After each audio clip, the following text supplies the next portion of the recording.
नमस्कार, मैं doctor Jaishankar Singh, assistant professor शिक्षा शास्त्र, सतीश चंद्र कॉलेज बलिया। आज हम लोग मापन के विषय में समझने का प्रयत्न करेंगे।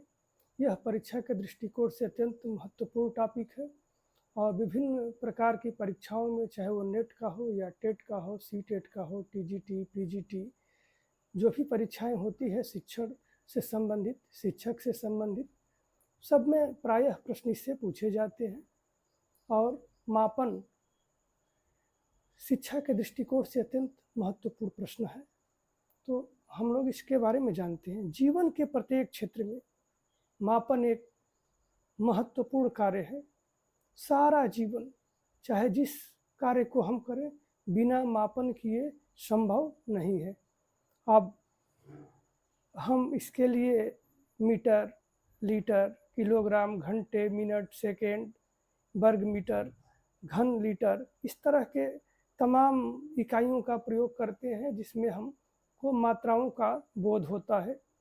और ठीक इसी प्रकार एक शिक्षक अपने छात्रों की उपलब्धियों का, उसके बुद्धि का, उसके व्यक्तित्व का, उसकी अभिक्षमता का, उसकी रुचियाँ कैसी हैं, उसके मूल्य कैसे हैं, उसके दृष्टिकोण कैसा है, उसके जागरूकता का स्तर क्या है, इन सारे चीज़ों का मापन करता है। तभी वो किसी निष्कर्ष पे पहुंचता है, इनका विश्लेषण करता है और अपने छात्र के बारे में जानकारी उसे होती है। इसके बाद तभी उस छात्र के विकास के लिए वो कार्य कर पाएगा।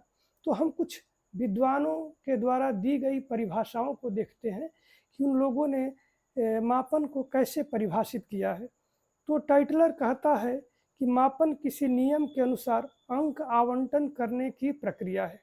यानी नियम के अनुसार वस्तुओं को, घटनाओं को अंक प्रदान किया जाता है। कैंपबेल के अनुसार नियमों के अनुसार वस्तुओं या घटनाओं को अंकों या संख्याओं में व्यक्त करना ही मापन है। जो गुण है उनको हम अंकों के माध्यम से, संख्याओं के माध्यम से व्यक्त करते हैं। ननली कहता है वस्तुओं को किसी नियम के अनुसार अंक प्रदान करने की ऐसी प्रक्रिया को मापन कहा जाता है जिससे उसके गुणों की मात्रा का पता चलता है। इसका मतलब मापन की प्रक्रिया में हमें मात्राओं का बोध होता है। लिंडेमैन के अनुसार मापन की परिभाषा इस प्रकार से की जा सकती है कि इसमें पूर्ण निश्चित नियमों के अनुसार लोगों अथवा वस्तुओं को निश्चित अंक प्रदान किए जाते हैं। नियम, यहाँ सब में नियम की बात की गई है। नियम के अनुसार ही हम अंक या प्रतीक प्रदान करते हैं। एस स्टीवेंस के अनुसार मापन किसी स्वीकृत नियमों के अनुसार अंक प्रदान करने की प्रक्रिया है। जीसी हेल्मस्टेटर के अनुसार मापन को किसी व्यक्ति या वस्तु में निहित किसी विशेषता की मात्रा का अंकिक वर्णन प्राप्त करने की प्रक्रिया के रूप में परिभाषित किया गया है। यहाँ सब जगह नियम और मात्रा, दो चीज़ों की बात जरूर हुई है। ब्रेडफील्ड एवं मार्डोक के अनुसार मापन किसी घटना के विभिन्न आयामों को प्रतीक आवंटित करने की प्रक्रिया है जिससे उस घटना की स्थिति के यथार्थ का निर्धारण किया जा सके। अब उपरोक्त जो परिभाषाएं आपको बताई गई हैं या वीडियो में जो आप देखेंगे पीपीटी में लिखा है, उनके विश्लेषण से हम मापन के अर्थ को यदि निकालते हैं तो मापन की प्रक्रिया में वस्तुओं, घटनाओं एवं तथ्यों को किसी नियम के अनुसार संख्या, अंक, प्रतीक या श्रेणी प्रदान की जाती है। मापन का संबंध वस्तुओं की विशेषताओं यानी गुणों से होता है। वस्तुओं के इन्हीं गुणों का मापन किया जाता है। मापन एक ऐसी प्रक्रिया है जिसमें परिमापन भी सम्मिलित होता है क्योंकि इसमें संख्याओं के माध्यम से वस्तुओं के गुणों या विशेषताओं की मात्राओं को व्यक्त किया जाता है। मापन का स्वरूप आंकिक या संख्यात्मक होता है। मापन का स्वरूप मात्रात्मक होता है तथा यह एक प्रक्रिया है जिस प्रक्रिया का आशय है कि इसमें कई कार्य सम्मिलित होते हैं।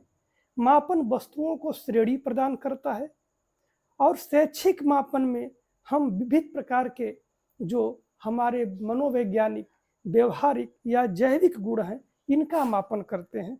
इसमें हम बुद्धि को ले सकते हैं, व्यक्तित्व को ले सकते हैं, अभिक्षमता को ले सकते हैं, उपलब्धियों को ले सकते हैं, समायोजन है, मूल्य है, थकान है, रुचियां हैं, इन सब का मापन करते हैं।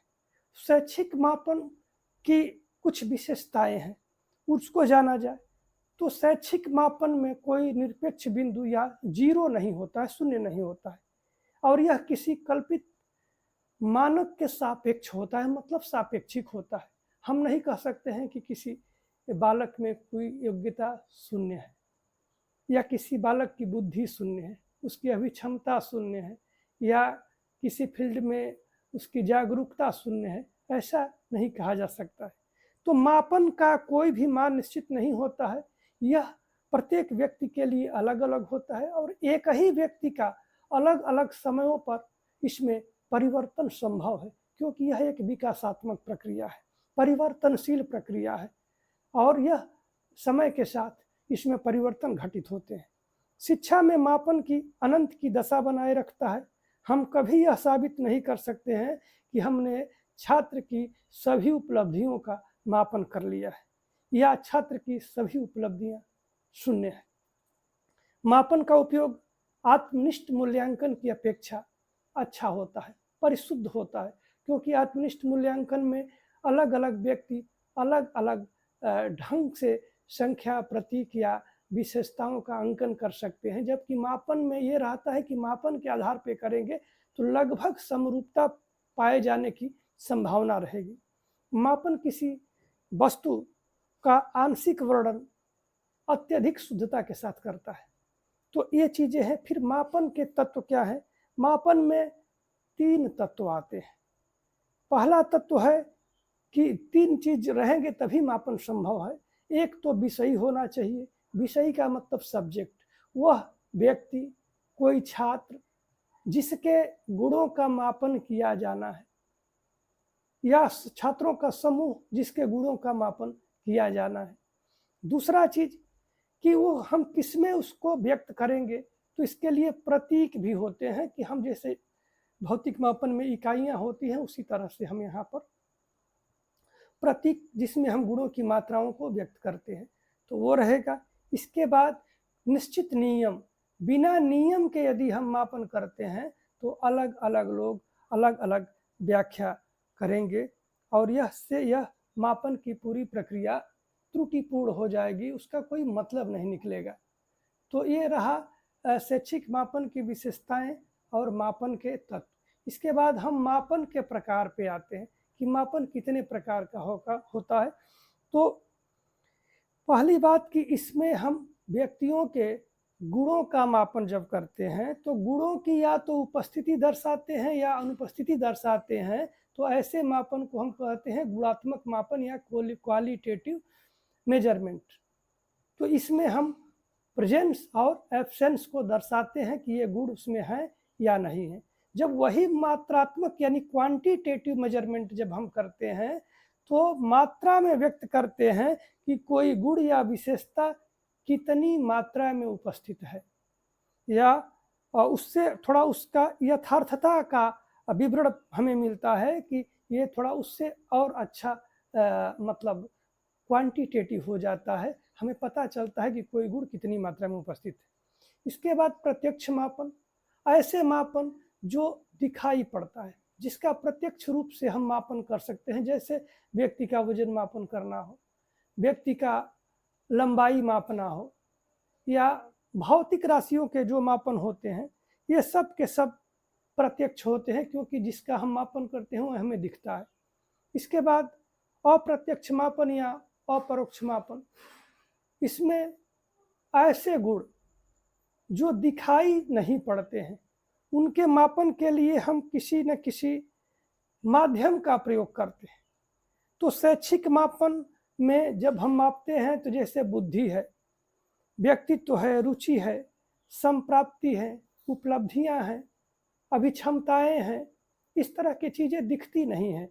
और जब हम इनका मापन करते हैं तो किसी न किसी मीडियम का प्रयोग करते हैं, टूल्स का प्रयोग करते हैं, इसमें अस्थायित्व का भी अभाव रहता है। ये परिवर्तनशील होता है। और जैसे माध्यम से आशय है कि किसी बालक की उपलब्धि को हम मापना चाहेंगे तो हमें उसे कोई क्वेश्चनेयर या कोई उपलब्धि परीक्षण का प्रयोग करना होगा, कोई बुद्धि परीक्षण का प्रयोग करना होगा, जिसके माध्यम से हमें पता चलेगा कि उसमें बुद्धि या उसकी उपलब्धि का स्तर क्या है। तो इस प्रकार इसके अलावा भौतिक मापन, भौतिक राशियों का मापन, जैसे लंबाई है, वजन है, प्रकाश है, भार है, समय है, ज्योति तीव्रता है, ध्वनि है, कोण है, ऐसी राशियों को भौतिक राशि कहते हैं। इनके मापन में जीरो संभव है। किसी की एरिया लंबाई शून्य हो सकती है किसी प्लाट का, या फिर उपस्थित है कि ध्वनि की तीव्रता जीरो हो सकती है। तो इस तरह से हम यहाँ पर जीरो, यहाँ पर एब्सोल्यूट जीरो पाया जाता है, जबकि जो शैक्षिक या मनोवैज्ञानिक मापन है उसमें कोई एब्सोल्यूट जीरो नहीं होता है। और इनमें स्थायित्व होता है, किसी एरिया नहीं बदलेगा, किसी का वजन नहीं बदलेगा। तो इस तरह से हम पूरे विश्वास के साथ और शुद्धता के साथ व्यक्त करते हैं कि यह कितना है, और ये उपस्थिति शून्य भी हम दर्शा सकते हैं।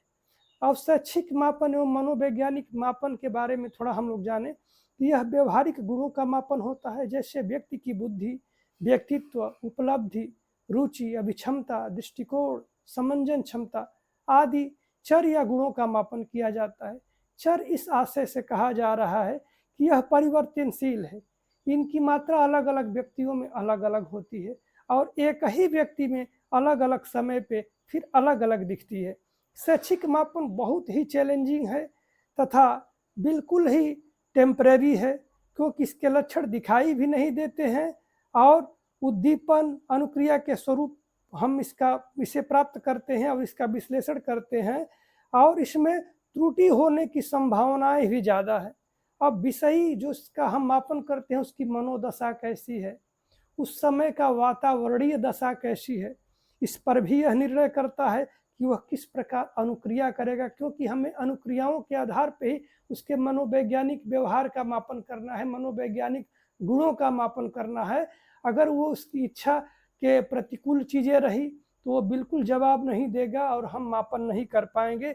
इसलिए हम वातावरणीय दशाओं को, अपने जो हमारा विषय या सब्जेक्ट है उसकी सिचुएशंस को जब हम अच्छे ढंग से एक पीसफुल, एक स्वाभाविक कंडीशन में रखते हैं, तभी हमें सही अनुक्रिया मिलने की संभावना होती है और हम ठीक ढंग से उसके मनोवैज्ञानिक गुणों का मापन कर पाते हैं।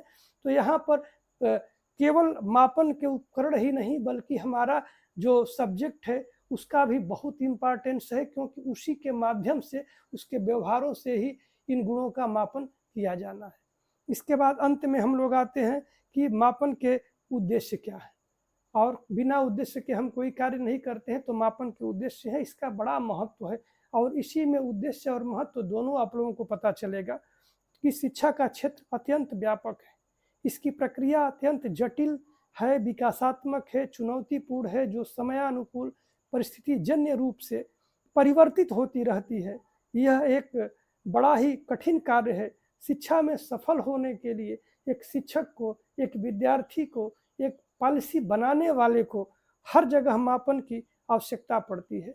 इसके उद्देश्य निम्नवत हैं। प्रवेश के लिए योग्य छात्रों का चयन करना होता है तो हम प्रवेश परीक्षा आयोजित करते हैं। यह बालकों की या छात्रों की एक उनका उपलब्धियों का परीक्षण ही है। छात्रों द्वारा अर्जित ज्ञान का स्तर बताना, जो हम कराते हैं परीक्षा, टर्म इंड एग्जामिनेशन कराते हैं, ये हम इसी उद्देश्य से कराते हैं कि उन्होंने जो अर्जित ज्ञान किया है उसका स्तर क्या है, उसी के आधार पर हम श्रेणी प्रदान करते हैं, अंक प्रदान करते हैं, ग्रेड प्रदान करते हैं। इसके बाद छात्रों के सर्वांगीण विकास के लिए दृष्टि प्रदान करना, छात्रों के अधिगम में बाधक तत्वों की पहचान करना। जब हम फॉर्मेटिव असेसमेंट करते हैं या रचनात्मक मूल्यांकन करते हैं, सुधारात्मक मूल्यांकन करते हैं, तो वहाँ पर शिक्षण प्रक्रिया के दौरान हम इस तरह का मापन करते हैं कि छात्रों की कमियों का हम पता लगाते हैं, कठिनाइयों का पता लगाते हैं, तब हमें पता चलता है। इसके बाद पाठ्यक्रम में परिवर्तन का आधार प्रस्तुत करता है, शिक्षण विधियों के चयन में शिक्षक को सहायता करता है, और छात्रों की योग्यताओं के आधार पर वर्गीकरण करने में सहायता करता है, छात्रों को व्यावसायिक निर्देशन काउंसलिंग गाइडेंस से मदद करता है, परीक्षा प्रणाली एवं मूल्यांकन को बेहतर बनाने के लिए आधार बताता है, छात्रों को उनके अधिगम स्तर का ज्ञान करा के हम उन्हें मोटिवेट करते हैं, गुणों एवं विशेषताओं को अंक स्वरूप प्रदान करके हम इसे विश्लेषण योग्य बनाते हैं ताकि वह आगे जा करके उससे उसकी पहचान हो सके। तो ये रहा आज का मापन एवं मापन से संबंधित हमारा टॉपिक। इसको आप ध्यान से पढ़ें और इसे समझें, इससे नोट्स भी बना सकते हैं पीपीटी का प्रयोग करके। तो धन्यवाद आप लोगों को।